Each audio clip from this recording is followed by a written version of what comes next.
Bonjour à tous, j'espère que vous allez bien. Moi c'est Martial Kamla, présentateur de la chaîne CGI, qui signifie Canada Global Info. Sur cette chaîne, nous parlons du Canada, plus principalement d'immigration Canada. Si le thème de cette chaîne t'intéresse, alors abonne-toi et surtout partage les vidéos pour aider bon nombre de personnes aussi. Surtout like les vidéos si tu aimes. Ok. Ce que je vais parler avec vous aujourd'hui me semble très important et vraiment c'est psychologique aussi d'une part. Ne prenez jamais pour acquis votre première, votre deuxième ou même votre troisième demande. Je répète, ne prenez jamais pour acquis votre première demande, votre deuxième demande ou même votre troisième demande. Quand je parle de demande ici, je parle des demandes de permis d'études, demandes de permis de travail ou même demandes de visiteurs. Ne les prenez jamais pour acquis. Ceci pourquoi? Dans le passé, je me rappelle avoir donné ce conseil à plusieurs personnes. Si je me rappelle très bien. Voilà. Il s'agit de quoi exactement? L'immigration, c'est un truc que vous devrez prendre vraiment comme une option.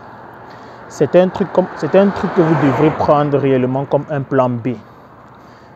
Donc, si vous décidez de vous lancer dans une procédure d'immigration, peu importe, études, travail, résident permanent et bien d'autres, ne mettez pas tout votre cœur dessus. Je répète. Lorsque vous vous lancez pour votre première, deuxième ou troisième fois dans une procédure d'immigration, ne mettez pas tout votre cœur dessus. Bien souvent, ça arrive dans la majorité des cas, tous ceux qui se lancent la première fois mettent tout leur cœur dessus. Et je dis bien 80% des cas, dans 80% des cas, ces personnes sont déçues en fait par le résultat. Et lorsque ces personnes sont déçues par le résultat, elles n'ont plus la force de se relever parce qu'elles ont tellement misé dessus et elles ont été déçues. Donc, lorsque vous vous lancez dans une procédure d'immigration, prenez cela comme une option. Je le répète. Ne mettez pas tout votre cœur dessus dans le sens où faites autre chose à côté. Trouvez une activité en parallèle qui va vous distraire. Ça peut être les études. Ça peut être le travail, ça peut être un stage. Mais ne restez pas assis dans votre salon. N'abandonnez pas tout ce que vous faites parce que vous avez lancé une procédure d'immigration et vous croyez être sûr que vous allez forcément réussir. Parce que comment je vais dire ça? Quand la nouvelle est mauvaise, naturellement ça va vous détruire.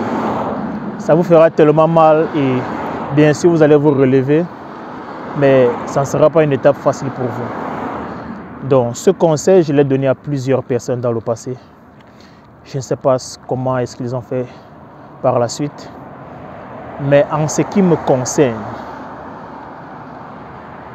si vous avez écouté ma précédente vidéo où je parlais de l'histoire de mon échec, l'histoire de mes échecs, vous allez vous rendre compte que dans cette histoire, je faisais toujours un truc en parallèle. Ce qui m'a permis d'avoir le moral haut, d'avoir le moral fort. Alors, c'est clair que si vous vous lancez dans une procédure d'immigration, vous ne faites rien à côté, vous restez tranquille, vous donnez à 100% dans votre dossier, vous risquerez d'être déçu. Les amis, je ne sais pas pourquoi, mais j'insiste là-dessus. Trouvez toujours quelque chose à faire. Aussi, dans cette vidéo, j'essaie aussi de m'adresser à ceux qui ont des motifs de refus. Ceux qui ont déposé pour leur première fois et qui ont été refusés. Ne baissez pas les bras, les amis. C'est passe le moment de laisser les bras, de baisser les bras. Redéposer une deuxième fois, une troisième fois. Mais toutes ces fois où vous allez faire des nouvelles demandes, ne restez jamais les bras croisés. Avant que je ne commence les procédures d'immigration, l'histoire que j'entendais des autres personnes, ça peut être des constats en immigration ou même des grands frères Voilà, ou même des grands frères qui avaient essayé de se lancer dans la procédure d'immigration. L'histoire qui se répétait le plus de temps, c'est que ceux qui obtiennent leur permis, sa perte d'études de travail, sont souvent en majorité ceux qui sont déjà occupés. La plupart des cas, ce sont des gens qui ont même peut-être, qui ont déposé juste pour dire ok, je dépose une dernière fois, ça prend, ça rate. Donc ce sont des gens qui ont retiré le cœur dessus, comme on dit souvent. Alors je vous invite à faire de même. Peut-être ça va vous attirer de la chance, mais arrêtez carrément de mettre tous vos espoirs sur l'immigration, les amis. Je ne sais pas si c'est une malédiction ou c'est une malchance commune du fait que quand tu mets tout ton cœur sur un truc, ça finit par rater. Je ne sais pas. Moi, je n'arrive pas à comprendre. Mais tout ce que je trouve à cela, c'est que, le point commun que je trouve à cela, c'est que la majorité des gens qui le font d'une manière désinvoltueuse, donc d'une manière où ça prend, ça ne prend pas, et bah, je continue ce que j'avais à faire. Très souvent, ce sont ces gens-là qui ont le permis, qui réussissent du premier coup. Vous voyez?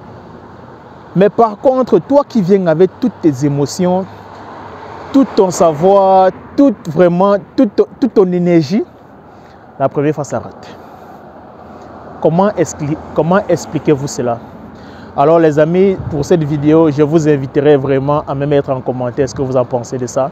Si ce que j'essaie de dire, vous avez eu à parcourir cela, si votre entourage, vous avez des gens qui ont réussi et qui, lors de leur demande, vraiment faisaient aussi comme ça, comme on dit souvent, faisaient aussi comme ça, et puis ça a réussi. Donc, vraiment, mettez-moi en commentaire ce que vous en pensez par rapport à cette vidéo.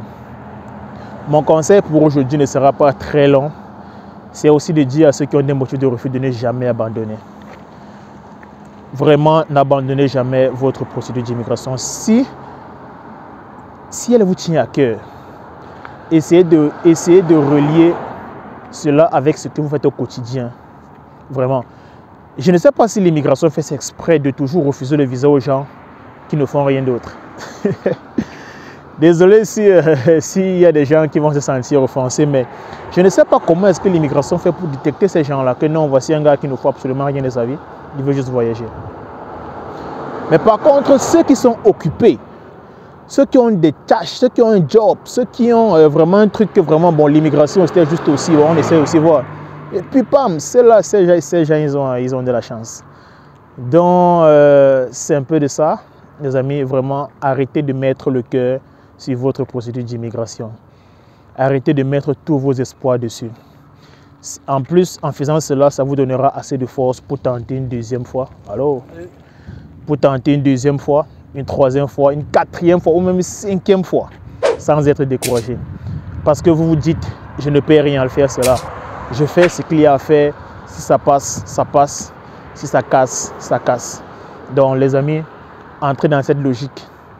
Et voilà. Si vous attendez de mettre tous vos espoirs dans une procédure d'immigration, sachez qu'il y a du temps qui passe. C'est une erreur que beaucoup de personnes font et que j'ai vu beaucoup de personnes faire. Quand vous vous donnez à 100% dans une procédure d'immigration, sachez que si elle rate, c'est du temps qui va passer. Et si en parallèle, vous ne faisiez rien en parallèle, ça risque vraiment de vous faire très mal et vous risquerez de remarquer que vous tournez en rond. Votre vie n'avance pas parce que l'immigration vous a bouffé une année gratuite.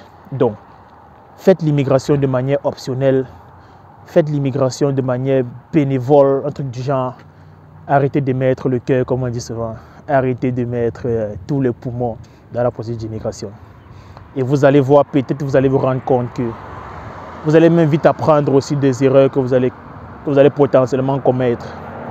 Voilà, donc les amis, j'espère que la vidéo vous a plu. J'espère que ce conseil vous a plu.